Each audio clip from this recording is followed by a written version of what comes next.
오후 식사 자리에서 아내가 예수님, 성령님은 왜 안 오십니까? 하고 여쭈었습니다. 예수님께서 자리를 마련해 주지 않아서 그렇지 하셨습니다. 아, 그렇습니까? 죄송합니다. 자리를 만들어 드릴게요. 하고 내가 의자 색상을 다른 색깔로 할까요? 여쭈니 예수님이 같은 색깔로 하라고 하셨습니다. 그래서 강단 밑에 있는 의자 하나를 강단 위 예수님 옆자리에 나란히 놓아드렸습니다. 또 때가 되면 예수님께서 하나님 아버지도 초원교회에 오신다고 하셔서 십자가 밑에 의자 3개를 놓게 하셨습니다. 밤기도의 찬양이 시작되기 전 영안이 열린 두 자녀에게 내가 예수님과 성령님이 오셨어? 하고 물었습니다. 예수님과 함께 성령님이 오셔서 의자에 앉아 계신다고 대답했습니다. 성령님의 모습이 어때? 하고 물으니 얼굴과 손과 온몸이 불려타고 있다라고 했습니다. 첫째가 앞에 나와서 찬양 인도를 하는데 그 전에 부르던 찬양인 나를 향한 주의 사랑을 선택해서 주님 불려도 돼요? 하고 여쭈었는데 옆에 앉아 계신 성령님이 그냥 넘어가지 하셨습니다. 예수님이 주로 자기 이름이 들어간 찬양을 선택하시기에 그냥 넘어가지 하신 것이었습니다. 딸이 성령님의 말씀을 듣고 이야기해 줄 때 우리는 재미있어 웃었습니다.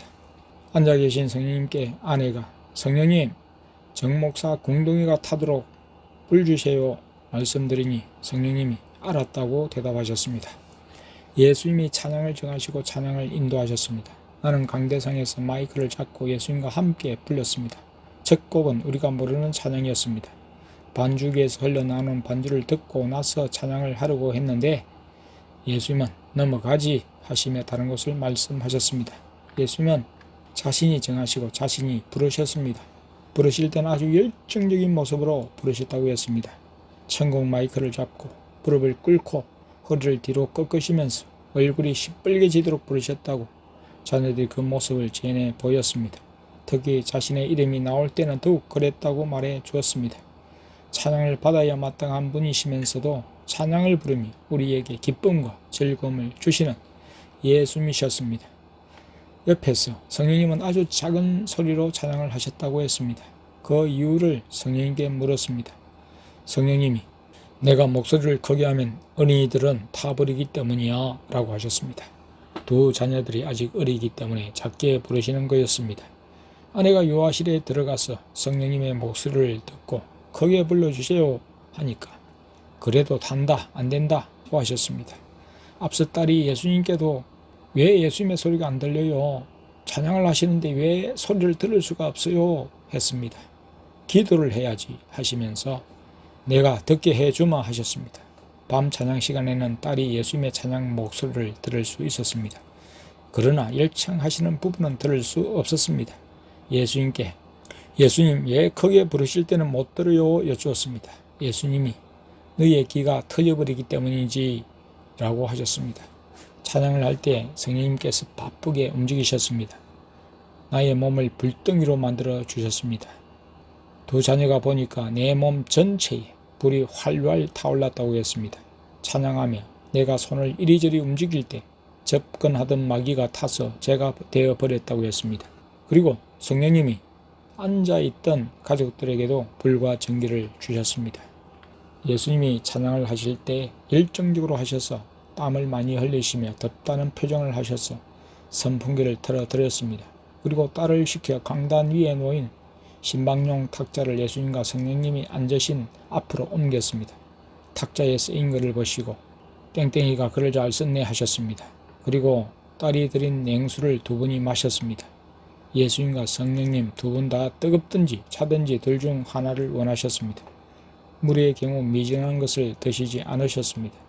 성령님이 물을 마시는 컵은 뜨거워지고 밥그릇도 뜨거워졌다고 했습니다. 찬양을 부르고 난 다음에 예수님께서 오늘은 말씀을 전하지 말고 지금까지 있었던 일을 다 기록하라. 화장실 갔다 올 사람은 갔다 오고 글을 쓰라고 하셨습니다. 각자 필기구를 준비해서 의자에 앉았습니다. 지금까지 있었던 일들, 예수님과의 대화 내용 등을 생각해서 적으라고 하셨습니다. 빠짐없이 적으라고 하셨습니다. 아내가 예수님, 글을 적으면 기도를 못하는데요. 영안이 열려이러면 기도를 해야 하지 않겠습니까? 하고 말씀을 드렸습니다. 예수님이 글 쓰는 것도 기도로 인정해 주지 하셨습니다. 그리고 중보 기도와 은사를 구하는 기도는 구분한다고 하셨습니다. 방언으로 기도하면서 생각나는 사람을 위해 기도하는 것은 성령이 하시는 것이니 그렇게 하라고 하셨습니다. 예수님께 강단에 있는 불을 다 끌까요? 여쭈니까 한 줄은 놓아두라고 하셨습니다.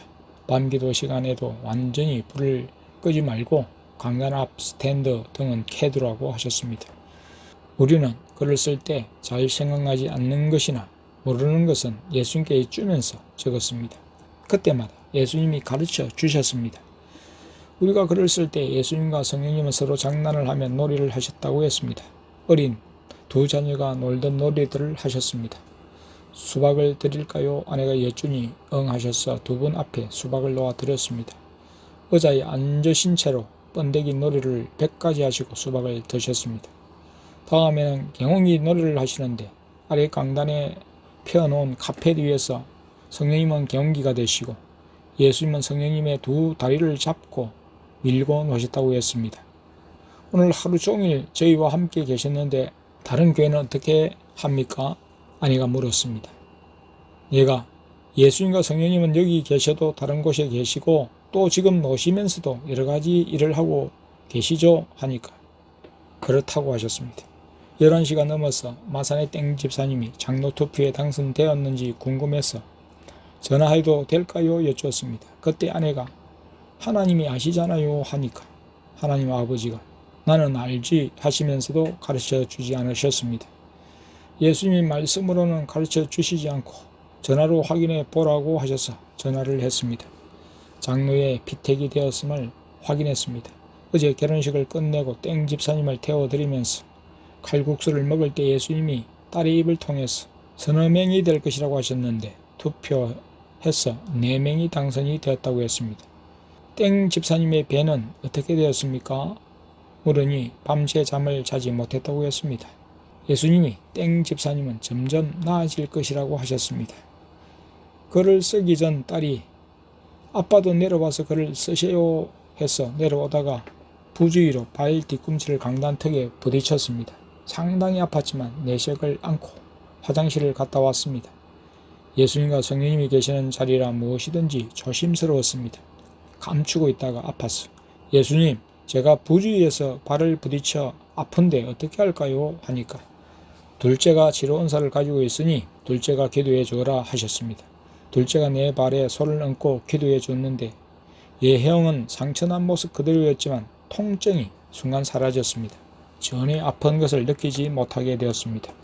이어 둘째와 딸이 자러 가도 돼요 하니까 가서 자라 하시고 나와 첫째 아들, 아내는 계속 글을 쓰라고 하셨습니다. 예수님께 우리를 왜 이렇게 하십니까? 하고 질문하니 예수님께서 기록을 하게 하기 위함이라고 하셨습니다. 조금 지나서 두 자녀가 아직 교회당에 있을 때 우리를 보시고 예수님이 오늘은 좀 피곤할 테니까 기도는 쉬고 바로 자라고 하셨습니다.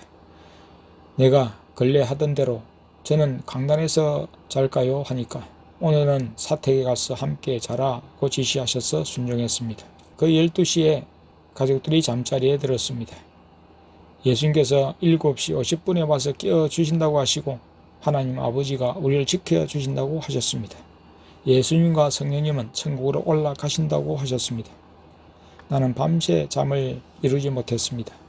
오늘 하루 일어났던 일들, 예수님만 아니라 밤 기도회부터는 성령님이 참석하셨고 또 천국에 계신 하나님 아버지께서도 음성과 웃음으로 화답하신 것을 생각하니 특별한 사랑과 은혜에 눈물이 나왔습니다. 우리 가족이 특별한 은혜와 사랑을 받기 때문입니다.